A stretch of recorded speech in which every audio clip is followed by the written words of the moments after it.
for inviting me, Rebecca, and the Arts Council. You know, our first half tonight with all of the young folks, 3rd grade through 12th grade, is that right? And those wonderful music teachers reminds me that's why I started doing this. That love of music started here in Scat City when I was 12, and now I'm not 12. But I absolutely love music. I've loved this evening and the opportunities that we've had because of that. I'm going to play 2 oboe pieces this evening for unaccompanied oboe. And the first one I'm going to play is by Johann Sebastian Bach. He was a German composer, and he composed during my favorite period of music, which was the Baroque period for oboe. And that was developed during that time, composing song in a particular key, which you've heard a lot of that music in a particular key. It featured heavy ornamentation, and also during that era, a lot of professional musicians were expected to be accomplished improvisers, and that's what our wonderful jazz band folks did this evening.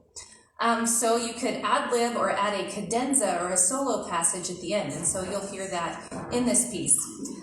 This piece was composed originally for flute in about 1722, and it was 3 movements. I'm going to play the 3rd movement, a saraband, which was composed in a triple meter, and that's just a stylized version of a dance piece, but I don't know that we dance to it. So.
It just all takes practice.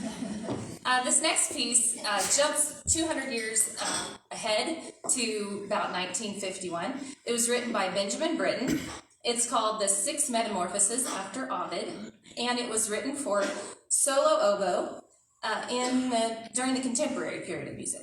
And it was inspired by the Roman poet Ovid, who had written a kind of an epic poem comprised of about 12,000 lines. And it chronicles the world's history from creation to the deification of Julius Caesar. So it was written during the time of Augustus Caesar, the epic, not the music. So the piece that I'm going to play, the first movement from that, is called Pan. And Pan in Greek mythology fell in love with this beautiful nymph, Syrinx, I should say, that's slower. She was the daughter of a river god. So his main strength, Pan, was he was a covetous and an able musician, and pretty much That was also his weakness. He liked very loud music, chaotic noise in general, you'll hear that. His mischievous side could turn dark in an instant. Syrinx found that Pan kept following her, so she runs away, trying to escape him, ends up at the banks of the river, calls on help from her sisters, and eventually Zeus turns her into the reeds that are found by the riverbank.